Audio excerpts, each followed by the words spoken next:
Hello everyone, I'm Krasi, and this is my week for the 12 ascendants, where I will be looking at the sky and how the celestial events will influence each of the 12 ascendants. This is just a brief overview, as each one's horoscope is unique. I hope still it is helpful because it's showing the most important celestial events and their possible implication on Earth. Now, this week, very interestingly, we still have, of course, the important conjunction of the invisible planets, Jupiter, Saturn, the Sun, Pluto, and Mercury in the sign of Sagittarius. For some parts on Earth, locations on Earth, like for America already, Jupiter is preparing his heliacal rise, which is meaning that Jupiter is preparing to become visible. For Europe, he will appear a bit late, like especially for Northern Europe, the last days of January. But for America, he will appear already end of this week. And this week he is preparing for his heliacal appearance, which is already very good for people who live in the States, for example, and who have Sagittarius on a key position, because they will already feel the influences of Jupiter. Because most probably, even though Jupiter is on your ascendant already or conjunct with your moon, if you have ascendant Sagittarius or moon in Sagittarius, you would say, I don't feel yet the blessing and the joy that Jupiter could bring me. And this is because up until now, Jupiter was invisible. But for some areas, Jupiter will appear, as I said, end of this week. And for Europe, especially Northern Europe, it will be 30th, 31st of January.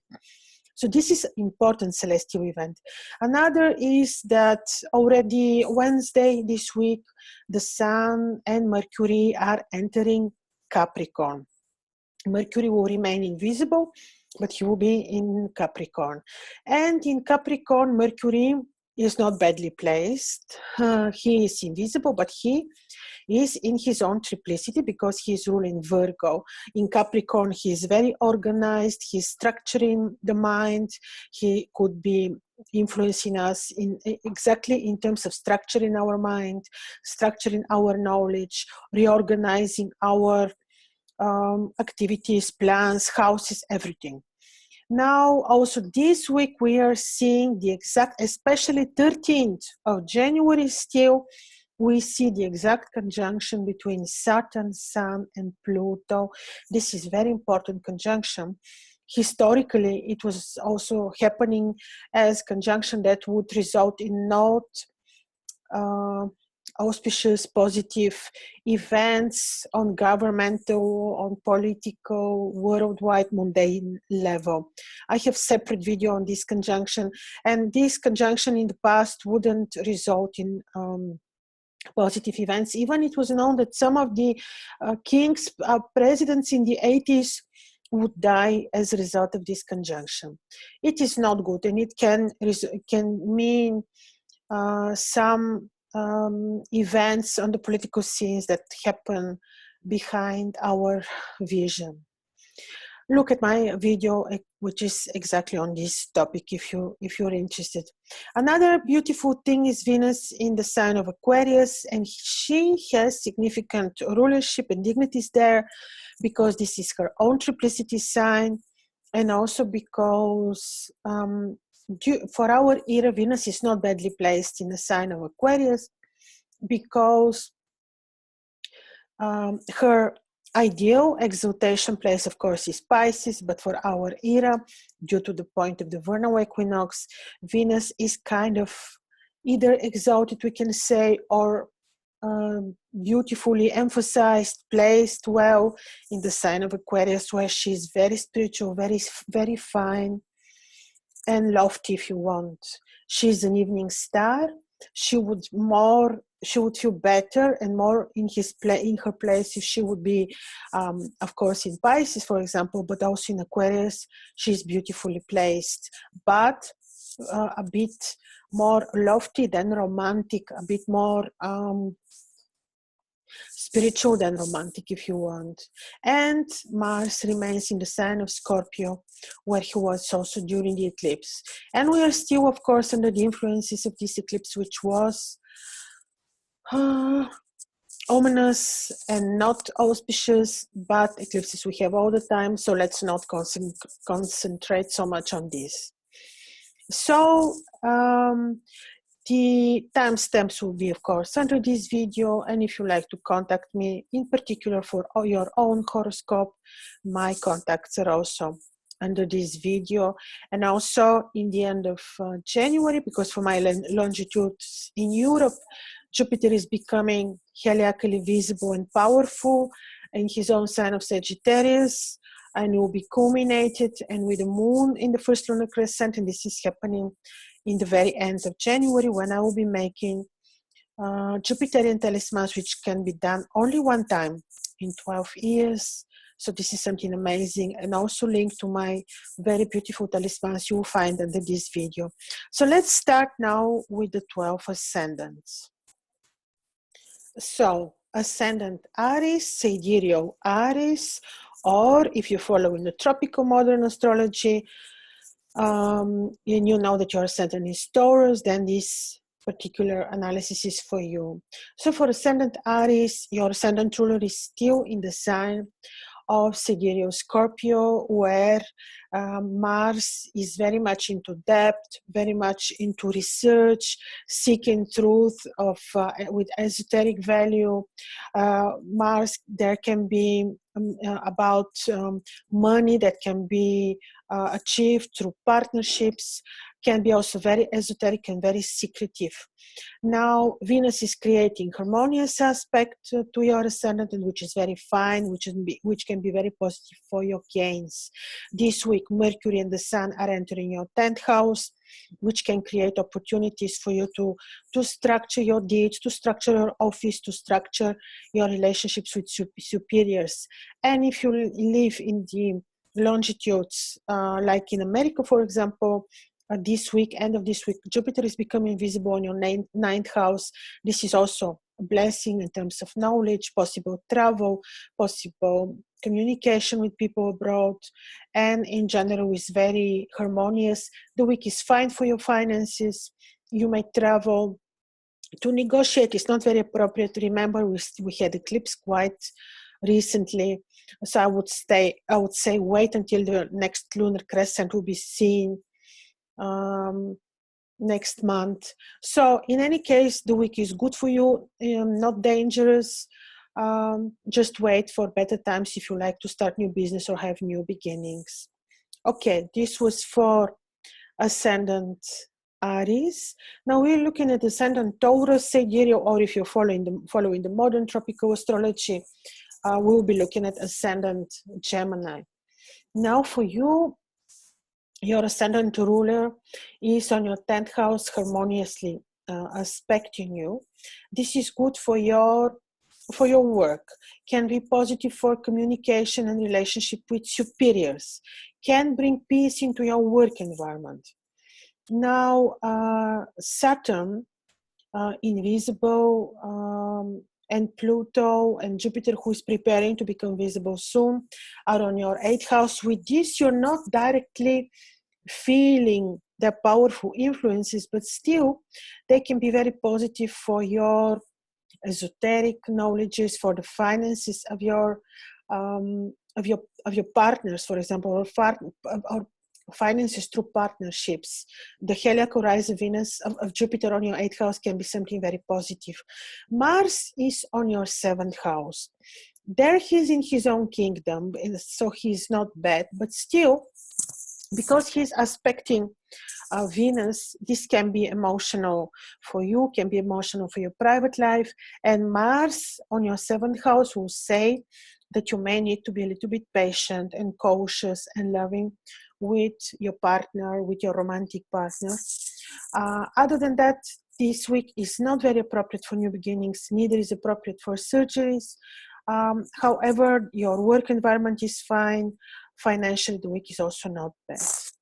And now we will be looking at ascendant Gemini. Now for you, Your ascendant ruler, Mercury, is entering your 8th house together with the Sun this week, and Mercury in Capricorn is very much about organization. Could be about he could be planning money through from unexpected sources or from partnerships. On the other hand, Jupiter will become visible on your 7th house. Is preparing, especially if you live in somewhere in America, for example. There, Jupiter is becoming visible end of this week. So Jupiter will bring blessing into your private life. Could improve relationships with people that you have agreements with, for example, and will be very positive for your private life. And finally, will also influence your ascendant for good to bring you joy and support. Be a little bit cautious and not very trustful with subordinates. Expect possible disharmonies in your routine environment. Venus is very appropriate and supportive for eventual travels and studies. So the week is good for you, just not very appropriate for new beginnings and for new important initiatives. And now we're looking at Cancer ascendant. For you, this week, Mercury and the Sun are entering your 7th house. This is fine. This can be very interesting and can bring organization into your business that you do with partners or agreements. Could be fine also. Could create communication opportunities with your partner, in your romantic life. In your 6th house, Jupiter is becoming visible, especially if you live in America. This is quite positive, and this could bring peace into your routine environment, could improve the relationship with subordinates, could be helpful for your health.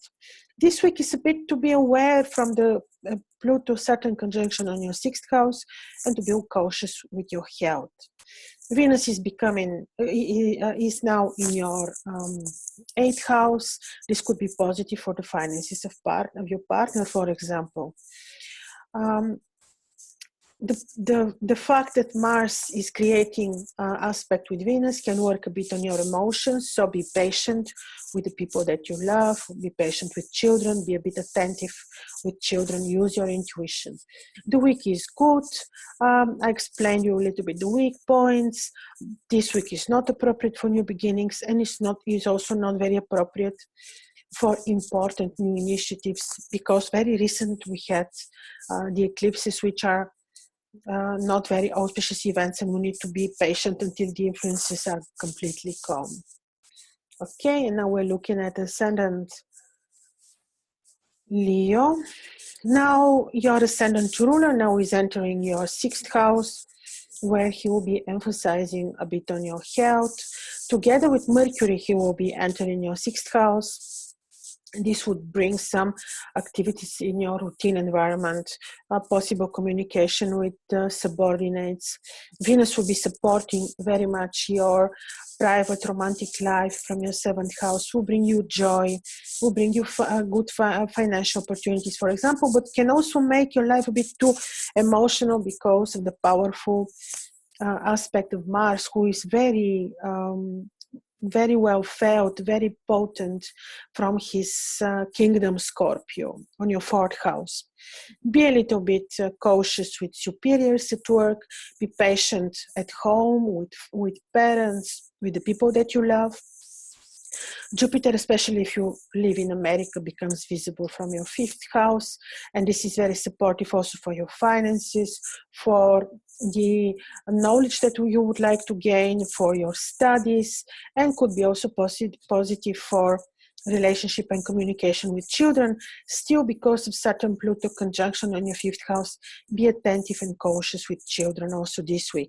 The week is not so very much appropriate for new beginnings because of the recent eclipse that we had. So even though there are some good, well-placed planets, especially when we will be having Jupiter visible, still it's good to be patient up until the next lunar crescent, the beginning of the next lunar month. So the week is fine for your finances. Could be that your routine is very, very busy. And the week is also very fine for your relationship and even for the health of your partner. So have a good week. And now let's see Ascendant Virgo. Now your ascendant ruler together with the sun are entering your 5th house. This is fine for your knowledge, for creative knowledge, for work, for design and pleasure, for structuring your knowledge, for structuring your deeds. Venus in your 6th house is creating opportunities for improving your health, is creating opportunities for improving your relationship with subordinates, better work environment. Jupiter, if you live in America, will become heliacally visible from your 4th house, which is very good for your home. It can result in good opportunities at work. The week is not appropriate for traveling, can bring depth into your esoteric spiritual knowledge and studies if you decide to study. The week is also not very appropriate for new beginnings because of the recent eclipse which we had. Actually, this is basically valid for everyone. Other than that, Jupiter on your 4th house will give peace at home, opportunity to improve relationship with parents and family members. And also, of course, could be helpful for improving the work environment. And now let's see Libra ascendant. Now your ascendant ruler is in your 5th house, which is good for your to enhance your creative knowledge, will bring you joy, will improve relationship with children. It can be also positive for your finances and lucky incomes. Can be positive also for your love life, but can be a little bit too emotional maybe. Now, Jupiter, if you live in America in particular, is becoming visible on your 3rd house, which is good for knowledge, communication with people abroad. Can be also appropriate for improving relationship with siblings. Apart from that, keep in mind that Saturn and Pluto are also meeting on your 3rd house this week. So be a bit cautious when traveling, be cautious when negotiating or communicating with people abroad. The conjunction of the Sun and Mercury on your 4th house will create opportunity for you to organize your plans, organize your work, aims and plans, also organize your home, for example, your thoughts in general. The week is fine for you with the placement of Venus. Just keep in mind, because of the recent eclipse that we had just 2-3 days ago, it's not really very appropriate to make new initiatives, new beginnings, new important decisions to be made. Also not so appropriate to travel. Jupiter will be watching to be very helpful for you. Also Mercury, also Venus, excuse me, but still it's good to be on the safe side this week, mainly because of the eclipse which took place just very recently. And now we're looking at Scorpio ascendant. Now for you, Mars is on your ascendant, very powerful. This week is passing Antares, your powerful royal star, on the stomach, on the belly of the Scorpion. Powerful Martian star. So you may feel exactly that this powerful. You may feel that you would like to, you have ambition to create or to rule or to lead. Venus will be helpful in this regard. She will be supporting your home and also your work environment. So the week in this sense is very good for you. Just be a bit cautious, because the week, due to the very recent eclipse and even eclipses, is not so appropriate for new beginnings. It's appropriate to organize your business, your plans, also because Mercury and the Sun are on your 3rd house, your studies. The week will also be fine for your finances. Just organize well your activities this week and postpone the new activities for the next lunar crescent, which will appear to mark the beginning of the next lunar month. If you live in America and Jupiter appears on your second house end of this week, then the week will be very fine in terms of finances. If you want to travel, also be a little bit cautious and be a bit patient. And now let's look at Sagittarius ascendant. If you live in America, Jupiter will appear heliacally on your ascendant already in the end of this week. If you live somewhere in Europe, for example, or this will happen end of the month. But still, Jupiter is on the ascendant and will soon become visible for you to bring you his full blessing. And this is wonderful. While he's on your ascendant, he will be very much a helping hand, blessing. Keep in mind that Saturn and Pluto are exactly conjoined this week for you. I think they made the exact conjunction 2 days ago. And this is quite powerful. You probably feel it already. And could be that it is so that you may need to be a little bit cautious this week also.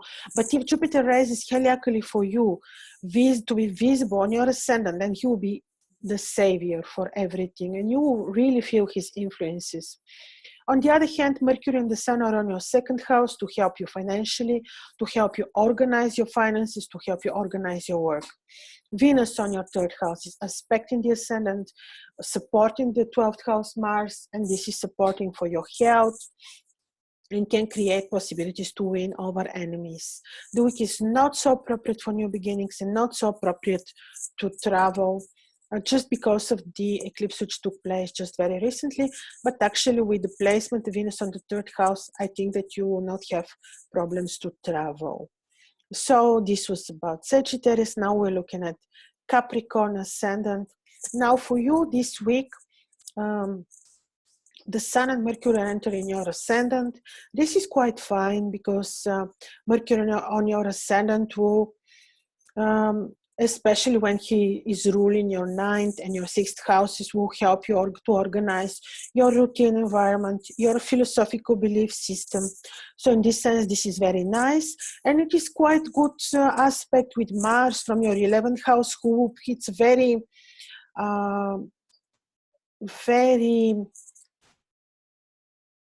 practical. Yes, practical is the word, aspect, which can exactly give good opportunities to organize the way you organize your routine, your plans, also the way you make money, also because of the aspect between Mars and Venus. Venus is on your second house. This will be supportive for your finances. Jupiter will rise heliacally on your 12th house this week, if you live in the States especially, and this is very positive and supportive for your health, can be positive also for winning over enemies, for example, if you have battle to win. So this could be good week, not appropriate for new beginnings or for important decisions or travels due to the recent eclipse, which we had just 2 days ago. And now we're looking at Aquarius ascendant. Venus is on your ascendant to give you blessing, support, health-wise, to bring you well-being, to bring you, to support your love life. Also, Jupiter will become visible on your 11th house to support your plans, your finances. Saturn and Pluto are still exactly conjoined on your 11th house. Therefore, also this week, be a little bit cautious and attentive with children. Mercury and the Sun are meeting on your 12th house, and with this you can organize your philosophical system of beliefs, the way you look towards empathy. This can also be interesting. This particular conjunction with your ascendant ruler and Mercury can be interesting also. It can bring you interesting dreams, but can be very esoteric and lead you to certain positive desire of solitude, but still Venus on the ascendant will bring you joy. On the other hand, because of the recent eclipse, the week is not so appropriate for new beginnings and is not so appropriate for important decisions and travels. Just wait for the next lunar crescent to appear. As to your career and work, You may have the ambition for new plans and new decisions and new events to take place, but just be patient and wait until the next lunar crescent appears. And now we're looking at Pisces ascendant. Now for you, especially if you live in the States, Jupiter will finally become visible on your 10th house to support everything, to support your health, your finances, to support your work environment, relationship with superiors. Mars on the 9th can bring this desire to study, to travel, to communicate, to create, but just be careful because this week we're still under the influences of the eclipse and we may need to wait until we see the next lunar crescent, which will mark the beginning of the next lunar month. Also be a little bit cautious at work, even though Jupiter will be giving you a saving hand and blessing. This week we're having the exact conjunction of Saturn and Pluto. This is happening on your 10th house and is not so auspicious. The Sun and Mercury are very positive for finances, for organizing your friendships, for recognizing who are your friends, who are not, and also for planning your social activities and also the way you're making money, your general plans. They could be fine, just as I told you, if you have plans for new beginnings and travels, and if you can postpone them, this will be good because until the next lunar crescent, again, due to the fact that we had eclipses just 2-3 days ago. So this was my week for the 12 ascendants. Wish you a very good week and see you next week. And your comments are welcome. Thank you.